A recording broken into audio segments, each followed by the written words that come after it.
Investment లేదా SDI మీద మనం చేపట్టిన చర్చకి ప్రతిస్పందిస్తూ అనేక మంది, అంటే మా ఊహకి మించి దాదాపుగా 3-4 రెట్లు ఎక్కువ మంది దానిపైన అనేక సందేహాలు వెలుబుచ్చుతూ దానికి నివృత్తి చేయవలసిందిగా కోరటం జరిగింది. వాటన్నిటికీ వీలైనంత సమగ్రంగా సమాచారాన్ని అందించాలనే ఉద్దేశంతో ఈరోజు స్టూడియోలో నాతో పాటు యశ్వంత్ కూడా రెడీగా ఉన్నారు. మొట్టమొదట దాని గురించిన ప్రశ్నలకు వెళ్ళబోయే ముందు ఒక్క విషయం మనం అందరం గుర్తుంచుకోవాలి. జీవితంలో సంపాదించడం మొదలుపెట్టిన ప్రతి వ్యక్తి ఒక్కసారి తన ఖర్చులకు సరిపడా కనుక సంపాదించగలిగినట్లయితే నెక్స్ట్ లెవెల్లో వెంటనే చూసేది ఎక్కడ సేవ్ చేయవచ్చు, అంటే తన దగ్గర ఎక్స్ట్రా మిగిలిపోతున్న డబ్బుని ఎక్కడ సేవ్ చేస్తే మంచిది అని. యూనివర్సల్గా ప్రపంచవ్యాప్తంగా ఉన్న ప్రతి మనిషికి ఉండే కోరిక ఏంటంటే తన దగ్గర ఉన్న డబ్బు మీద వీలైనంత వరకు ఎక్కువ ఆదాయాన్ని సంపాదించాలి, తక్కువ రిస్క్తో లేకపోతే 0 రిస్క్తో సంపాదించాలని కోరుకుంటూ ఉంటారు. అటువంటి వారికి ఆలంబనగా ఉండాలని మాకున్న పరిధిలో ఆలోచిస్తూ ఉన్న అనేక మార్గాలను అన్వేషించి అందులో ఏది మెరుగైనది, ఏది సెక్యూరిటీగా ఉంటుందో ఆలోచించి వాటిని మాత్రమే మీకు పరిచయం చేయాలనే ఉద్దేశంతో మేము అంతకుముందు వారాల్లో లిక్విడ్ లోన్స్ అనేటువంటి ఇన్స్ట్రుమెంట్ని చెప్పడం జరిగింది. ఆ తర్వాత గడిచిన వారం సెక్యూరిటైజ్డ్ డెట్ ఇన్స్ట్రుమెంట్స్ మీద కూడా కొద్దిగా వివరణ ఇవ్వడం జరిగింది. అయితే కాన్సెప్ట్ కొద్దిగా కొత్తగా ఉండటంతోనూ పైగా మీ నైబర్స్లో, మీ పొరుగు వారిలో విషయం తెలియకపోయినా సందేహాలు వెలుబుచ్చే వాళ్ళు కోకొల్లలుగా ఉంటున్నారు. కాబట్టి వారు వెలుబుచ్చే సందేహాలకి మీ దగ్గర సమాధానం లేక కన్ఫ్యూజ్ అవుతూ కూడా ఉండవచ్చు. అందువల్ల ఈరోజు ప్రోగ్రాంలో సింహభాగం మీకు వచ్చే డౌట్లు, ఎక్కువ మందికి వచ్చే డౌట్లన్నిటికీ రెఫరెన్స్ ప్రోగ్రామ్గా ఉండాలని ఆ డౌట్లన్నింటినీ కూడా కూలంకషంగా చర్చించవలసిందిగా యశ్వంత్ని నేను కోరటం జరిగింది. Over to Yashwant. రైట్ అండి, అంటే ఈ కాన్సెప్టే కొంచెం కొత్తది కాబట్టి అఫ్కోర్స్ అసలు రీసెంట్గానే ఈ ఎస్డిఐ అనే కాన్సెప్ట్ రావడం, ఆ తర్వాత కొన్ని సంస్థలు ఆ ఎస్డిఐనే బిజినెస్లా తీసుకుని ఈ డెట్ ఆపర్చునిటీస్ చూడటం కూడా చాలా కొత్తగా ఉంది కాబట్టి కొన్ని క్వశ్చన్స్ ఉండటం చాలా సహజం. సో ఎక్కువ వరకు నేను కొన్ని కామన్ క్వశ్చన్స్ ఆన్సర్ చేసే ప్రయత్నం చేస్తూ కొంచెం ఇన్ఫర్మేషన్ ఇవ్వడానికి ట్రై చేస్తాను. సో ఫస్ట్ అండ్ ఫార్మోస్ట్ అసలు ఈ ఆపర్చునిటీస్ ఎలా ఉంటాయని చాలామంది అడిగి ఉన్నారు. సో ఎక్కువ వరకు కొంచెం రెఫరెన్సెస్కి నేను నా స్లైడ్స్తో పాటు చెప్తా ఉంటే మీకు కూడా రిలేట్ చేసుకోవడానికి కొంచెం ఈజీగా ఉంటుంది. సో నా స్క్రీన్ని కనుక ఇప్పుడు చూసినట్లయితే అసలు ఆపర్చునిటీస్ ఎలా ఉంటాయి అనేది ఒక ఎగ్జాంపుల్ ఇవ్వడానికి ట్రై చేస్తా. ఇప్పుడు స్క్రీన్ మీద 2 ఆపర్చునిటీలు ఉన్నాయి. ఇక్కడ లెఫ్ట్ హ్యాండ్ సైడ్లో, రైట్ హ్యాండ్ సైడ్లో ఈ గ్రిప్ అనే సంస్థ నుంచి ఎస్డిఐలు 2 రకాలు. ఒక్కొక్క దానికి ఒక్కో రకమైన ఇన్వెస్ట్మెంట్, ఒక్కో రకమైన ఐఆర్ఆర్, ఒక్కో రకమైన టెన్యూర్. అంటే లెఫ్ట్ హ్యాండ్ సైడ్లో చూస్తేనేమో మినిమం ఇన్వెస్ట్మెంట్ 91,000 ఉన్నట్లుగా, IRR internal rate of return అంటే మనకు వచ్చే ఇంట్రెస్ట్ రేట్ ఏమో 12.8%గా, అండ్ టెన్యూర్ వచ్చేసి 13 months. అదే సమయంలో ఇప్పుడు రెడ్లో హైలైట్ చేసిన బాక్స్లో చూసినట్లయితే minimum investment around 1,71,000, pre tax return 13.25%, అదే సమయంలో టెన్యూర్ వచ్చేసి 14 months. సో ఇలా ఒక్కో టైప్ ఆఫ్ అవెన్యూ, ఒక్కో టైప్ ఆఫ్ ఇన్స్ట్రుమెంట్కి డిఫరెంట్ పారామీటర్స్ ఉంటాయి. సో కింద ఇంకా ఇంపార్టెంట్గా చూసినట్లయితే మీరు 91 lakhs out of 1.3 crores 72% completed అని చూస్తూ ఉన్నారు. అంటే ఈ యొక్క ఆపర్చునిటీలో ఆల్రెడీ 72% వాళ్ళకి కావాల్సిన మొత్తంలో ఆల్రెడీ అకంప్లిష్ చేశారు. సో ఓన్లీ కేవలం మిగిలిన 28% అవైలబుల్ ఫర్ ఇన్వెస్ట్మెంట్. అందుకని కింద ఫిల్లింగ్ ఫాస్ట్ అని చూస్తూ ఉంటారు. సో ఆపర్చునిటీస్ అనేది ఫిల్ అవుతూ ఉంటాయి, ఆ తర్వాత ఒకదాని తర్వాత కొత్తవి ఓపెన్ అవుతూ ఉంటాయి. ఒక్కో దానికి టెన్యూర్ కూడా కొంచెం డిఫరెంట్గా ఉంటుంది కాబట్టి these people are structuring it this way, and మనం కూడా ఇన్వెస్ట్మెంట్ చేయడానికి వేరే అవకాశాలు ఉంటాయి. సో సింపుల్ ఎగ్జాంపుల్, ఇదొక ఆపర్చునిటీ ఎస్డిఐలో, ఇలా అనేక రకమైన ఆపర్చునిటీస్ ఉంటాయి. నెక్స్ట్ వచ్చిన కామన్ క్వశ్చన్ వచ్చేసి మాకు ఈ పేమెంట్ స్కెడ్యూల్ ఎలా ఉంటుంది అని అడుగుతూ ఉన్నారు. కొంచెం కష్టమైనా సరే ఈ పేమెంట్ స్కెడ్యూల్ మనం ముందు వారం చెప్పున్నాం. ఈఎంఐ లాగా, అంటే మనం అయితే ఎలా అయితే ఈఎంఐ చెల్లిస్తామో బ్యాంక్ లోను, ఆటో లోన్కి, అదే రివర్స్ సిచ్యువేషన్లో మనకు కూడా ఈఎంఐ ప్రిన్సిపల్ కొంచెం ఇంట్రెస్ట్ కొంచెం వచ్చినట్లయితే ఎలా ఉంటుంది, అసలు ఈ ఆపర్చునిటీలో ఎలా ఉంటుంది అని చూద్దాం. సో మీరు చూస్తే లెఫ్ట్ హ్యాండ్ సైడ్లో ఫస్ట్ కాలం వచ్చేసి డేట్, అంటే ఎవ్రీ మంత్ ఒక డేట్ని ఫిక్స్ చేసి ఆ యొక్క రోజున మనకి ప్రిన్సిపల్ అదే ఆ పే అవుట్ వచ్చే ప్రయత్నం చేస్తూ ఉంటుంది ఈ ఎస్డిఐ. ఫస్ట్ కాలం వచ్చేసి ప్రిన్సిపల్ అమౌంట్, అంటే మనకు మనం పెట్టిన మొత్తంలో మన ప్రిన్సిపల్ ఎంత వెనక్కి వస్తుంది. ఆ తర్వాత నెక్స్ట్ వచ్చేసి ఇంట్రెస్ట్, అంటే మనం పెట్టిన ప్రిన్సిపల్ తాలూకా ఇంట్రెస్ట్ ఎంత వచ్చింది. నెక్స్ట్ టీడీఎస్ ఇంట్రెస్ట్, కాబట్టి ఇంట్రెస్ట్ ఇన్కమ్ ఏమో మన జనరల్ ఇన్కంలోకి కలిపి ట్యాక్స్ చేయాలి కాబట్టి టీడీఎస్ డిడక్ట్ చేయబడుతుంది. ఆ టీడీఎస్ డిడక్ట్ చేయబడుతుంది కూడా 30% రేట్ ప్రకారం డిడక్ట్ చేసి they will file the tax return on your behalf. So total return వచ్చేసి ఈ రెడ్లో హైలైట్ చేసిన శాంపుల్లో చూస్తే 11,496 ఏమో ప్రిన్సిపల్, 1,557 ఏమో ఇంట్రెస్ట్, టోటల్ రిటర్న్ వచ్చేసి 13,000.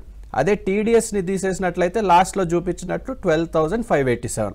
ఇది నెల నెల వచ్చే అవుట్ ఫ్లోస్, అంటే మనం యాజ్ ఎ ఇన్వెస్టర్ మనకి ఎలా వస్తాయి మన క్యాష్ ఫ్లో అనేది ఇది ఒక ఎగ్జాంపుల్. ముందు చూస్తున్నాము రెడ్లో కూడా హైలైట్ చేసినప్పుడు 1,70,000 పెడితే ఈ 15 month టెన్యూర్లో నెల వచ్చే పేమెంట్స్ ఇలా ఉంటాయి. నెక్స్ట్ వచ్చేసి ఒక investor purview, investor portfolio dash board ఎలా ఉంటుంది అని కూడా మీరు అడిగారు.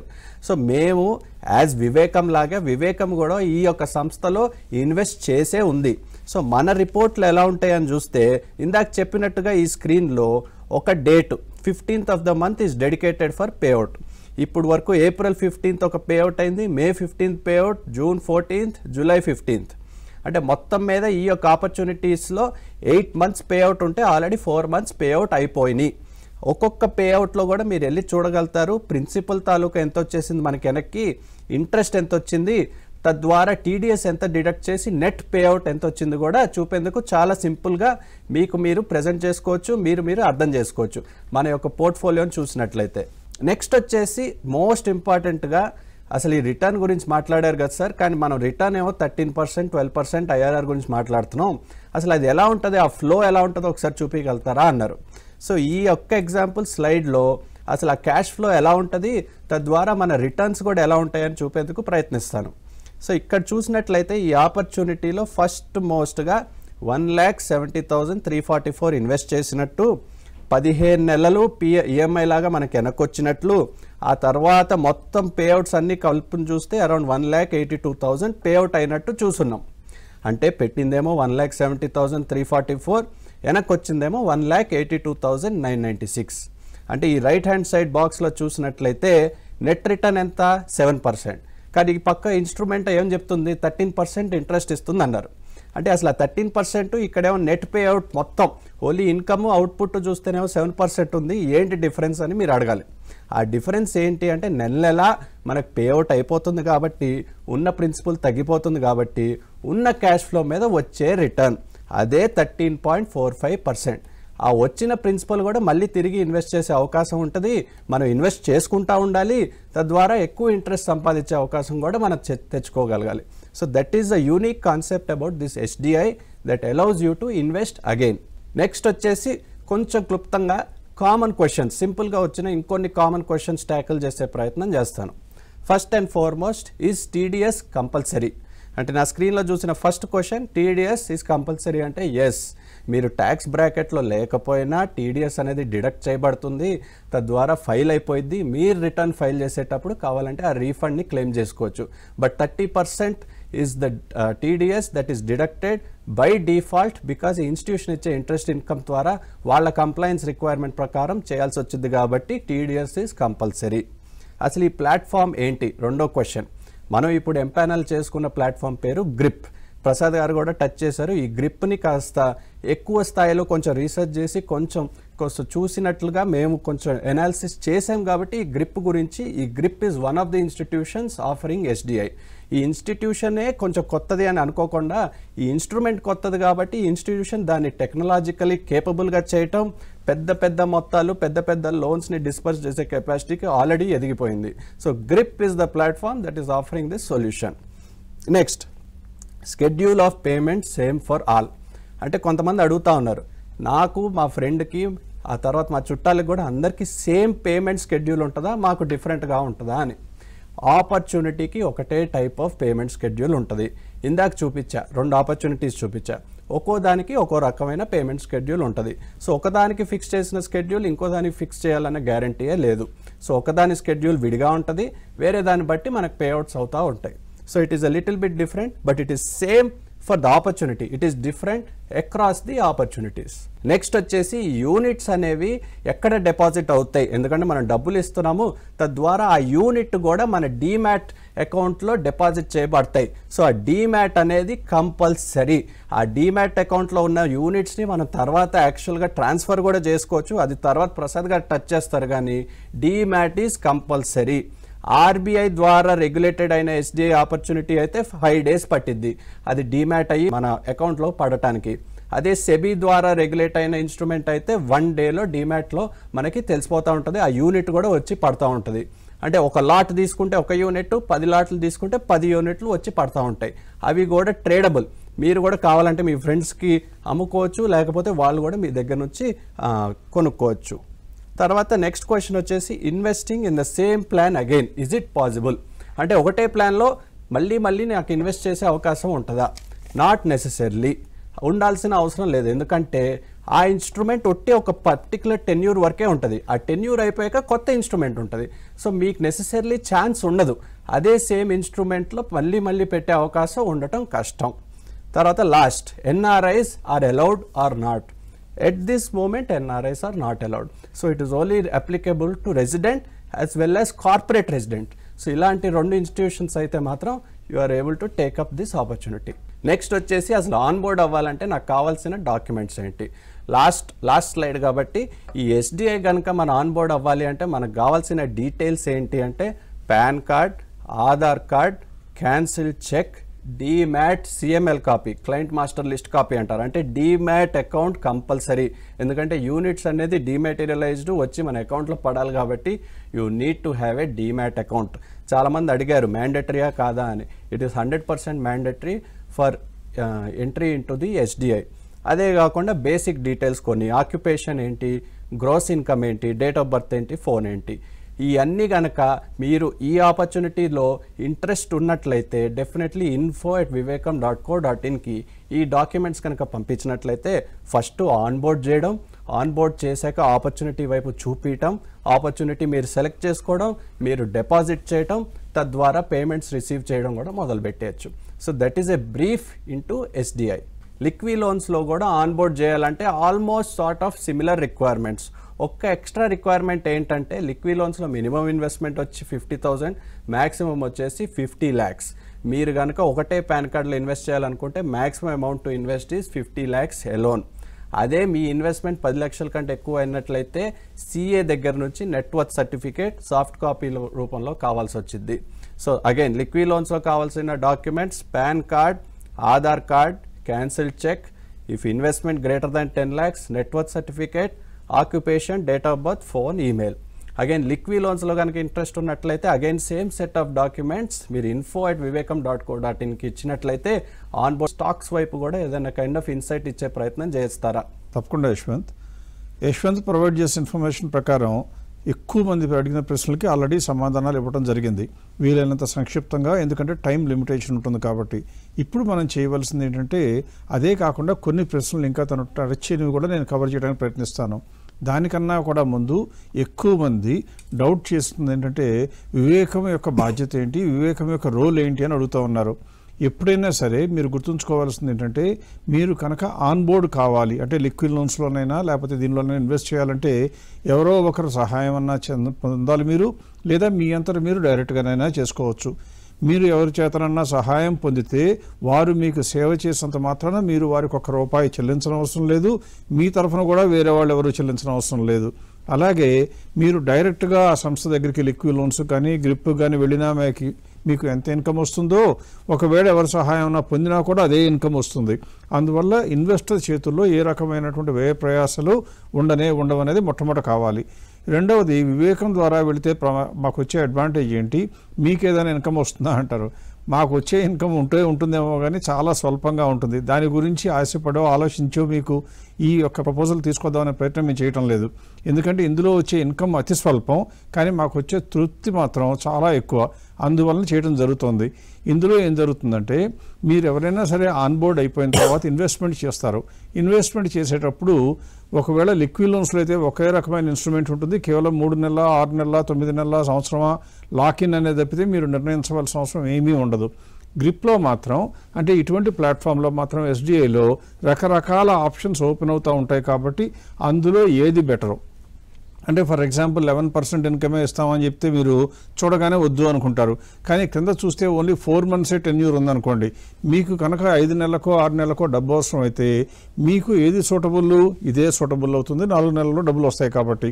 అలా టెన్యూరు, అలాగే ఫిక్స్డ్ రేట్ ఆఫ్ రిటర్ను, వీటన్నిటికన్నా యశ్వంత్ ఒకటి మర్చిపోయింది ఏంటంటే మీకు రకరకాల ఆప్షన్స్ చూపించేటప్పుడు పైన క్రెడిట్ రేటింగ్ అని కూడా చూపించడం జరిగింది. అంటే ఏ ఇన్స్ట్రుమెంట్కైనా సరే ఆ సంస్థ బిఫోర్ పబ్లిక్కి ఇవ్వబోయే ముందు క్రెడిట్ రేటింగ్ చేయించడం కంపల్సరీ. అలా చేయించినప్పుడు పైన క్రెడిట్ రేటింగ్లో రకరకాల ఏజెన్సీస్ ఉంటాయి. ఇన్ రేటింగ్ అని, ఇక్రా అని, క్రిసిల్ అని రకరకాలు ఉంటాయి. వాళ్ళలో ఎవరో ఒకళ్ళ చేత ఇన్వెస్ట్మెంట్ని రేట్ చేయించి ఆ రేటింగ్ ఎంతో చెప్తారు. యూజువల్గా ఏ కానీ కనీసం BBB కన్నా తక్కువ వెళ్ళటం మంచిది కాదని మేము చెప్తూ ఉంటాం. అందువల్ల ఉన్న ఆప్షన్స్లో ఒకళ్ళు ఎవరైనా 15% ఇస్తాను అనగానే మీరు టెంప్ట్ అయిపోయి దాని వైపు వెళ్లకుండా దానికి రేటింగ్ తక్కువ ఉంది కాబట్టి దానికన్నా మనం ఏ మైనస్ ఉన్న 13.25% బెటర్ అని చెప్పడానికి వీలవుతుంది. ఒకటి. రెండవది, ఒకవేళ మీరు ఇన్వెస్ట్ చేసిన తర్వాత ఫ్యూచర్లో మీకు ఏదైనా ఇబ్బందులు ఎదురైతే మీరు కనుక వారిని సంప్రదించాలి అంటే మీరు ఆ సంస్థలో ఉన్న కొన్ని వేల మందిలో ఒక్కళ్ళే అవుతారు. కాబట్టి మీ యొక్క మాటకి ఎంత చెల్లుబాటు అవుతుంది, ఎంత అటెన్షన్ ఇస్తారు, ఎంత ఇంపార్టెన్స్ ఇస్తారు అంటే మీకే వదిలిపెడుతున్నాను ఆలోచించుకోవడానికి. కానీ అదే కనుక మాలాంటి సంస్థలోని కనుక సహాయం చెంది కనుక మీరు అందులో ఇన్వెస్ట్ చేసి ఉన్నట్లయితే మా దగ్గర కొన్ని వందలో వేల మందో ఉంటారు కాబట్టి ఇన్వెస్ట్ చేసిన వాళ్ళు మేము ఒక్క మాట బ్యాడ్గా చెప్తే ఆ సంస్థ యొక్క క్రెడిబిలిటీ దెబ్బతింటుంది. కాబట్టి 100కి 100 పాళ్ళు మేము అడిగిన దానికి వీలైనంత త్వరగా సందేహ నివృత్తి చేయడానికి ప్రయత్నించక తప్పనిసరి పరిస్థితి. ఒకవేళ వాళ్ళు అప్పటికీ ప్రయత్నించకపోతే వారి మీద కంప్లైంట్ ఇవ్వడానికి కానీ వారి మీద యాక్షన్ తీసుకోవడానికి కానీ అవసరమైనటువంటి కెపాసిటీ ఉన్న సంస్థ కాబట్టి మా మాటకి విలువ ఎక్కువ ఉంటుంది. అంతగా తప్పితే ఫైనాన్షియల్గా బెనిఫిట్ అనేది ఉంటుందని మాత్రం ఉండదు. ఎట్టి పరిస్థితుల్లో కూడా మీరు ఆలోచించవలసింది మీకు ఇన్కమ్ తగ్గి వేరే మనిషికి కనుక వెళ్తున్నట్లయితే అప్పుడు మీరు ఆలోచించాలి వారికి ఎందుకు అని. అలా మీ ఇన్కమ్ తగ్గకుండా కనుక వచ్చినట్లయితే దాని గురించి ఆలోచించడం మీకేం ఉపయోగపడదు. అది ఒక కారణం. ఇంకొకటి చెప్పవలసింది ఏంటంటే ఇంట్రెస్ట్ TDS గురించి చాలామంది సంకోచిస్తుంటారు. TDS కట్టగానే ఏదో మన ఆస్తి అంతా పోయినట్టు. మీరు గుర్తుంచుకోవాల్సింది ఏంటంటే మీరు కనుక ₹1,00,000 బ్యాంకులో పెడితే వాళ్ళు నెల నెలా వడ్డీ ఇస్తుంటే వడ్డీ వరకే ఇస్తారు. అంటే మీకు వచ్చే క్యాష్ ఫ్లో ఎంత, ఏదో కొంత 6% 8% లెక్కేస్తే నెల నెలా వడ్డీ మాత్రమే వస్తుంది. ఇందులో మీ ప్రిన్సిపల్ అమౌంట్ కూడా వస్తుంది. అంటే మీ బ్యాంక్ అకౌంట్లోకి వచ్చే క్యాష్ ఎక్కువ, మీ తరఫున TDS గవర్నమెంట్కి కట్టేది కూడా ఉంది. ఆ కట్టింది 1 సంవత్సరం అయిపోగానే మనకేమొస్తుంది, రిటర్న్ ఫైల్ చేస్తే రీఫండ్ కూడా ఆటోమేటిక్గా వస్తుంది. అందువల్ల TDS ట్యాక్స్ డిడక్టెడ్ సోర్స్ అనేది మీరు మీ చార్టర్డ్ అకౌంటెంట్ని కానీ మీ యొక్క సలహాదారుని కనుక అడిగినట్లయితే వెంటనే చెప్తారు అది మీ తరఫున బ్యాంకులో డిపాజిట్ చేసిన దాంతో సమానం అండి అని. ఒక్కటే తేడా, వడ్డీ రాదు దానిపైన. మనం కట్టే TDS మీద వడ్డీ రాదు తప్పితే otherwise everything is safe. So అది ఒక మార్గం. రెండవది, ఎప్పుడు కూడా ఏమంటారంటే మాకు వస్తుంటే ఇలా మధ్య మధ్యలో డబ్బులు వచ్చేస్తుంటే మేము ఎక్కడ ఇన్వెస్ట్ చేసుకుంటామంటే మాకు గుర్తుండదు కదని అంటారు. అందుకే మీకు మాలాంటి సంస్థలతో అవసరం ఉన్నట్లయితే మీకు వచ్చిన ప్రిన్సిపల్ ఒక 50,000, ఒక 3,000 ఇంట్రెస్ట్ వచ్చిందనుకోండి, 3,000 మీ అవసరాలకు వాడుకునే ఒక యూనిట్లో ఆ ₹50,000 తిరిగి పేమెంట్ వస్తే అలా ₹50,000 ఆ సంవత్సరంలో ఆ నెలలో ఉన్నటువంటి ఏ ఆప్షన్స్ ఓపెన్ ఉన్నాయో కనుక్కుని అందులో ఇన్వెస్ట్ చేసుకుంటూ పోతుంటే మీకు కంటిన్యూస్గా 13% ఇన్కమ్ వచ్చే అవకాశం ఉంటుంది. అది గ్రిప్లో వచ్చేటువంటి ఛాన్స్. తర్వాత SDIs అనేది ఇప్పుడు కొత్తగా వచ్చాయా అంటే కొత్తగా మార్కెట్లోకి వచ్చాయి. కానీ దీన్ని ప్రభుత్వం ఎప్పుడో ముందు చూపుతో పరిశీలించి పరిగణించి పర్మిషన్ కూడా ఇవ్వడం జరిగింది దాదాపుగా 10 సంవత్సరాల క్రితమే. కానీ దురదృష్టవశాత్తు ఇందులో మార్కెట్లో యాక్సెప్టబిలిటీ ఉంటుందో లేదో తెలియక ఏ సంస్థ దీన్ని తీసుకోవడానికి ముందుకు రాలేదు. ఇప్పుడు ఈ సంస్థ వచ్చింది కాబట్టి ప్లాట్ఫామ్ మనందరికీ అందుబాటులోకి వచ్చింది. మనందరం కూడా కొద్ది గొప్ప సంపాదించుకోగలుగుతున్నాం. ఇక్కడ మీకు స్టాటిస్టిక్ చెప్పాలి. ఈ మధ్యనే నిన్నగాక మొన్న రిజర్వ్ బ్యాంక్ గవర్నర్ గారు ఒక అనౌన్స్మెంట్ చేశారు. ఏమని, దేశంలో బ్యాంకులకి డిపాజిట్లు సేకరించడం కష్టతరంగా మారుతున్నది అని చెప్పారు. సరిగ్గా ఆ మాటకి ఒక్కరోజు ముందే జరిగింది ఏంటంటే బ్యాంకుల దగ్గర 2,78,000 కోట్ల రూపాయలు, 2,78,000 కోట్లు అంటే 2,78 ట్రిలియన్ డాలర్స్ అంటాం. అంటే 278 లక్షల కోట్ల రూపాయలు ఎక్సెస్ లిక్విడిటీ ఉంది బ్యాంకుల్లో. అంటే అర్థమేంటి, డిపాజిట్లు చాలా వచ్చినాయి. కానీ రాబోయే రోజుల్లో రిజర్వ్ బ్యాంక్ గవర్నర్ గారు చెప్పేది ఏంటంటే ఇలా ఆల్టర్నేటివ్గా గ్రిప్పు, లిక్విడ్ లోన్స్ రావటం మూలంగా బ్యాంకులు డిపాజిట్ రేటు పెంచితే కానీ డిపాజిట్లు వచ్చేట్లుగా లేదు అని చెప్పారు. ఎందువలన చెప్పారు అంటే ఈక్విటీస్లోకి వెళ్ళనక్కర్లేదు, బ్యాంకుల్లోనే కాకుండా ఫిక్స్డ్ ఇన్కమ్ వచ్చే ఆప్షన్స్ వేరే కూడా ఓపెన్ అయ్యని కూడా చెప్పడం ఉద్దేశం. అందువల్ల మనందరం కూడా గమనించాల్సింది ఏంటి, మనకి అంది వస్తున్న అవకాశం ప్రతిదాని మీద అనుమానంతో చూద్దామా, లేక దాని గురించి కూలంకషంగా నేర్చుకుని దాని ద్వారా లాభపడదామా అనేది మీ యొక్క డిస్కషన్కే వదిలిపెడతాం తప్పితే మేము ఫోర్స్ చేయడం అనేది మాత్రం ఉండదు. ఫైనల్గా ఇంకొక పాయింట్ కూడా చెప్పాలి. ఒకవేళ కనుక మీరు డబ్బులు ఇన్వెస్ట్ చేసి సెక్యూరిటైజ్ డెట్ ఇన్స్ట్రుమెంట్లో ఇన్వెస్ట్ చేసి ఒక 15 months టెన్యూర్కి తీసుకుని 3 months తర్వాత కనుక పొరపాటున మీకు ఎమర్జెన్సీ వచ్చి కనుక డబ్బు అవసరమైందనుకోండి, దాని పరిస్థితి ఏంటండి అంటారు. ఈ సెక్యూరిటైజ్ డెట్ ఇన్స్ట్రుమెంట్స్ ఏవైతే సెబీ ఓవర్వ్యూ చేస్తూ ఉంటుందో అవన్నీ కూడా మార్కెట్లో లిస్టు కాబడతాయని కూడా మేము లాస్ట్ వీక్లో చెప్పడం జరిగింది. అవి ట్రేడింగ్కి పరిమాణం ఎక్కువగా ఉండదు కాబట్టి మీకు రేట్లు కనపడకపోవచ్చు. కానీ ఒకవేళ కనుక మీకు 13%లో ఇంట్రెస్ట్ వస్తుందనుకోండి, మనకి ఈ రోజున అవసరం కనుక అయినట్లయితే కొద్దిగా తక్కువ కొయినా అమ్ముకోవడానికి రెడీగా ఉంటాం. కాబట్టి మీరు కనుక ఒక సంస్థ ద్వారా కనుక ట్రాన్సాక్షన్ చేసి ఉన్నట్లయితే ఆ సంస్థకి ఇంకో 2-3% పోయినా పర్లేదు, నాకు క్యాష్ అర్జెంటుగా కావాలి అంటే ఆ కొనుక్కునే వ్యక్తికి మేము చెప్పడం మూలంగా ఏం జరుగుతుంది, మామూలుగా వచ్చే 13% ఈ యొక్క ఇండివిజువల్ డబ్బు అవసరమై మధ్యలో అమ్ముకుంటున్నారు కాబట్టి ఇంకో 2-3% నష్టపోవడానికి రెడీగా ఉన్నారు అంటే ఆయనకి దాదాపుగా 16% వడ్డీ వస్తుంది. అలా ఎప్పుడైతే అవకాశం కనపడుతుందో మీలో మీరు, బహుశా మీ స్నేహితుల్లో కూడా కొందరు మీ యూనిట్లనే కొనుక్కోవడానికి ముందుకు వచ్చే అవకాశం ఉంటుంది. అందువల్ల లిక్విడిటీ అనేది దాదాపుగా ఇబ్బంది ఉండదు అని నమ్మచ్చు. దీనితో ఈ ఎస్డిఐ గురించి చర్చను ముగించి ఈక్విటీస్ వైపు దృష్టి పెడదాం. ఎస్డిఐ గురించి చర్చించిన మనం ఇంకొక విషయం లిక్విడ్ లోన్స్ గురించి కూడా తెలుసుకోవాలి. లిక్విడ్ లోన్స్లో వడ్డీ తక్కువ వస్తుందేమో కానీ టీడీఎస్ ఏమాత్రం ఉండదు. ఎందుకంటే మనం ఇచ్చే డబ్బు 100 మందికి పంచబడుతుంది కాబట్టి అందరూ చెల్లించవలసిన వడ్డీ చిన్న చిన్న అమౌంట్లు కాబట్టి టీడీఎస్ ఉండదు. అది ప్రేక్షకులు గమనించవలసిందిగా కోరిక. ఇప్పుడు ఈక్విటీస్ వైపు ఒక దృష్టి పెట్టి ఒక చిన్న కాన్సెప్ట్ని తెలుసుకుందాం. ఆల్రెడీ ఫెయిర్ వాల్యూ గురించి చర్చించడం జరిగింది. గ్రోత్ ఉన్న కంపెనీలే కొనుక్కోవాలని చెప్పడం కూడా జరిగింది.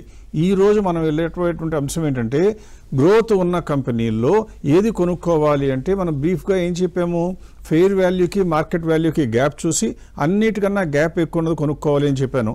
ఇప్పుడు మీరు నా స్క్రీన్నే కనుక ఒకసారి చూసినట్లయితే ఎగ్జాంపుల్గా మీకు 16 January 2004న నేను చూసింది ఏంటి, అప్పటికి రిజల్ట్స్ వచ్చినా రాకపోయినా మొత్తం ఉన్న అవకాశాల్లో మంచివి ఏంటో చెప్పండి అంటే ఇలా 10 కంపెనీలు చెప్పడం జరుగుతుంది స్క్రీన్ పైన. మీరు అది చూసినట్లయితే ఎక్స్పెక్టెడ్ గ్రోత్ 100%, 100%, 96 ఇలా క్రిందకు వెళ్తూ కనపడింది.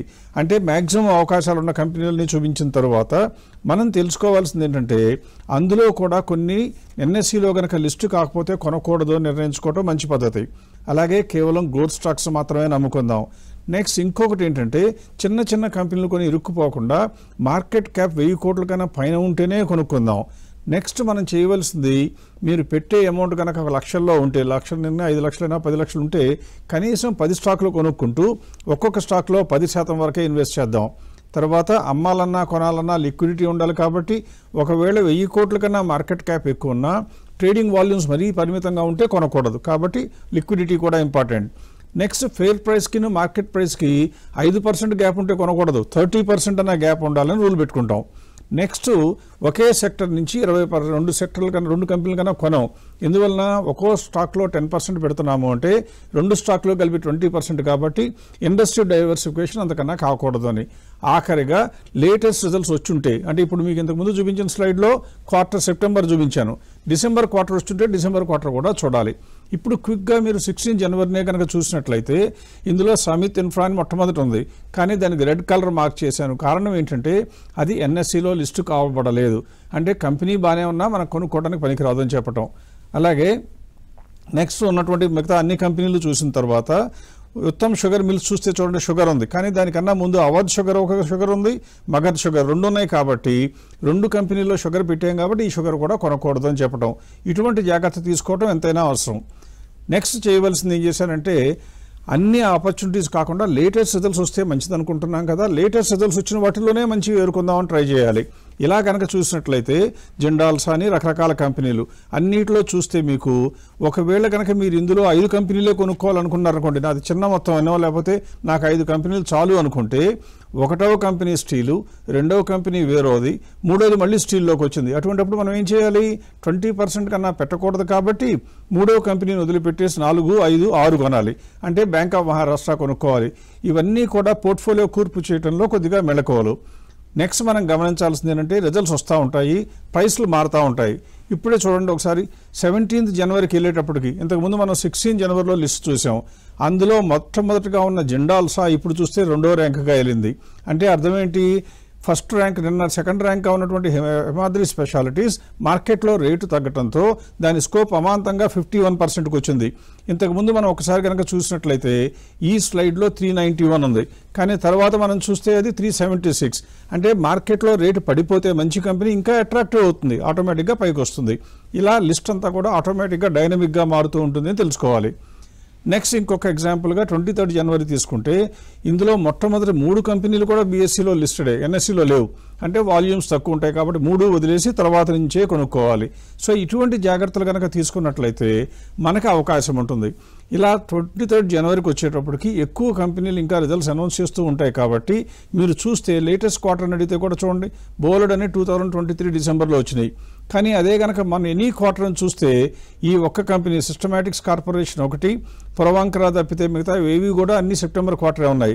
సో మీరు ఎప్పుడు చేయవలసింది లేటెస్ట్ క్వార్టర్ రిజల్ట్స్ వచ్చినాక పోర్ట్ఫోలియో బిల్డ్ చేయాలి. ఇలా బిల్డ్ చేసినట్లయితే మనకు వచ్చేటువంటి అవకాశం ఏంటంటే కొత్త కంపెనీలు రిజల్ట్స్ వచ్చి గ్రోత్ ఉండి 30% కన్నా గ్యాప్ ఉంటే మనకి పోర్ట్ఫోలియోలో అవకాశాలు ఎక్కువ.